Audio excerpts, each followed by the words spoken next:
അപ്പോൾ ഇതിനകത്തൊരു ചാത്തൻ എന്ന് പറഞ്ഞൊരു കഥാപാത്രത്തെ പറയുന്നുണ്ടെന്ന് പറഞ്ഞു.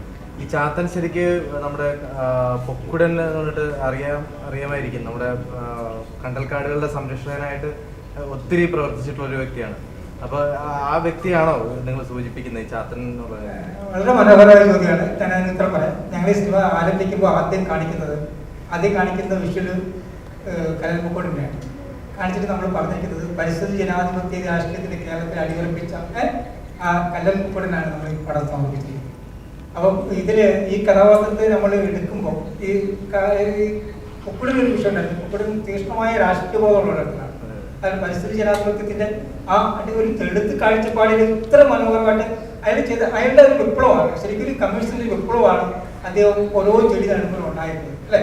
അപ്പം അത് തന്നെ ആ ഒരു കഥാപാത്രം തന്നെയാണ് ഞങ്ങളുടെ മനസ്സിലുണ്ടായിരുന്നത്. പക്ഷെ ഇതിനകത്ത് വേറൊരു കാര്യമുള്ളത്, നമ്മൾ ഈ സിനിമയിൽ ഉൾപ്പെടുത്തിയിരിക്കുന്ന കാഴ്ചകൾ ഇത് ആലപ്പുഴയിൽ നടക്കുന്നത് കുട്ടനാട്. അതായത് ഈ സിനിമ തുടങ്ങുന്നിടത്ത് പറയുന്നുണ്ട് ഈ ഗ്രാമത്തിനൊരു പ്രത്യേകതയുണ്ട്. ഈ ഗ്രാമം സമുദ്രനിരപ്പിൽ നിന്ന് ഒരുപാട് താഴെയുള്ള ഒരു ഗ്രാമമാണ്.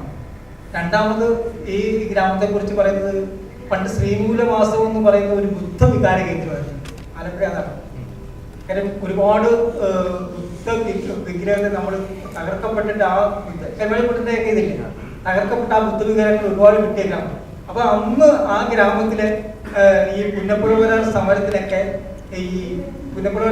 സ്വാതന്ത്ര്യ സമരത്തിനൊക്കെ ഈ പുഴയിലൂടെ കമുകുമരങ്ങൾ ഈ കാട്ടിൽ വെച്ചിട്ടാണ് ചെത്തി ഒരുക്കി പാലിക്കുന്ന ഉണ്ടാക്കിയിട്ട് സമരം ചെയ്തിട്ടുള്ള ഒരു തലമുറയുടെ ഒരു മുത്തച്ഛന്റെ കൊച്ചുമോനാണ് ഈ ചാത്തൻ എന്ന് പറഞ്ഞ കഥാപാത്രം. ചാത്തൻ അനാഥനാകുന്നത് അച്ഛനും അമ്മയൊക്കെ വസൂരി വന്ന് മരിച്ചിരുന്ന ആ കാലഘട്ടം.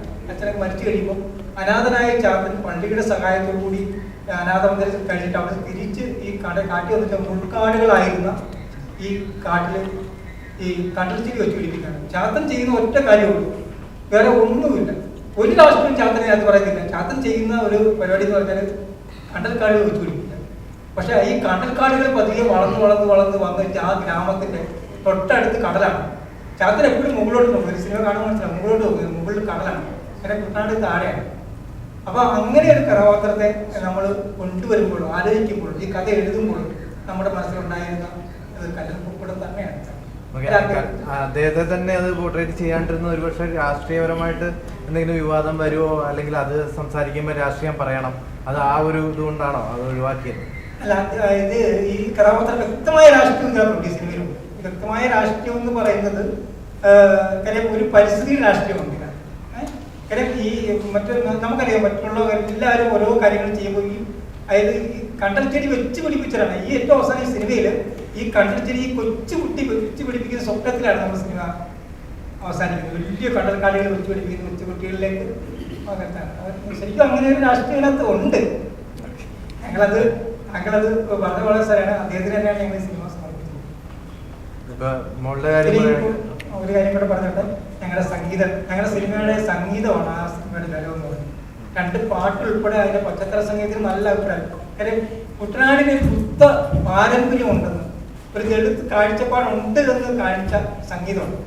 ആ സംഗീതം ചെയ്തത് ജോസി ആലപ്പുഴയാണ്. ഒരുപാട് സിനിമകൾ ചെയ്തതാണ് അദ്ദേഹമാണ് ആ സംഗീതം ചെയ്തത്. അദ്ദേഹം താമസിച്ചുപോയി. അപ്പൊ അദ്ദേഹത്തിന് 2 വാക്കുകൾ.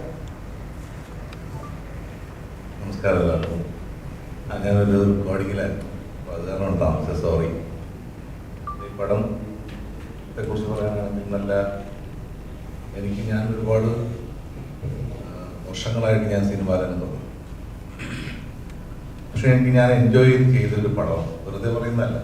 കാരണം ഇത് ഒരു കൊമേഴ്സ്യൽ പടമാണെന്ന് ചോദിച്ചു കഴിഞ്ഞാൽ ആണെന്നും പറയാൻ പറ്റത്തില്ല, അല്ലെന്നും പറയാൻ പറ്റില്ല.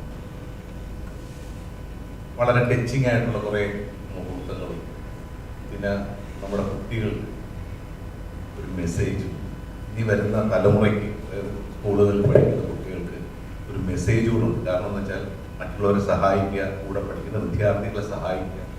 പിന്നെ അതുപോലെ തന്നെ ഹോസ്പിറ്റൽസ്, അവർക്കും ഇതിനകത്തൊരു പങ്കുണ്ട്. ഇന്നത്തെ കാലത്ത് ഒരു ഹോസ്പിറ്റലിൽ ചെന്ന് കഴിഞ്ഞാൽ നമ്മളെല്ലാം പിഴിഞ്ഞ് എടുക്കുന്ന ഒരു സാഹചര്യത്തിൽ ഒരു ഹോസ്പിറ്റലിൽ അവർ കുഞ്ഞിനെ രക്ഷിക്കാൻ വേണ്ടിയിട്ട് മുൻകൈയെടുക്കുകയാണ്. അത് സ്കൂളും ഹോസ്പിറ്റലും, അപ്പോൾ എല്ലാം കണക്റ്റഡ് ആണ്. അതുപോലെ തന്നെ നമ്മുടെ ഇവിടുത്തെ കണ്ടൽക്കാടുകളെല്ലാം നശിച്ചു വരികയാണ്. അപ്പം അത് വെച്ചുപിടിപ്പിക്കുന്നത് ഒരുപാട് നല്ല മുഹൂർത്തങ്ങളും നല്ലൊരു സിനിമയാണ്. അതുകൊണ്ടാണ് ഇപ്പൊ ആരും ഇത് ചെയ്യാഞ്ഞിട്ട് പോലും ഇപ്പൊ ഒരു അവാർഡ് തന്നെ കിട്ടിയത്. അപ്പൊ ഇത് എല്ലാവരും എത്തണം, എല്ലാവരും എത്തട്ടെ എന്ന് പ്രാർത്ഥിക്കും. നിങ്ങളുടെയൊക്കെ സപ്പോർട്ടും വളരെ നല്ല രീതിയിലുണ്ടാവണം. നല്ല പാട്ടുകളാണ് എന്ന് ഞാൻ വിശ്വസിക്കുന്നു. കേട്ടവരിൽ ഒരുപാട് പേര് അഭിപ്രായം പറഞ്ഞു. ഇത് നല്ല ആറാറുമാണ്. ജനങ്ങളിൽ എത്തിയാലേ നമ്മളെന്താണ് ഞങ്ങൾ ചെയ്തിരിക്കുന്ന സിനിമ എന്താണെന്ന് അറിയാൻ പറ്റുള്ളൂ. അപ്പോൾ എല്ലാവരുടെയും നല്ല സപ്പോർട്ട് ഉണ്ടാവണം. Thank you so much.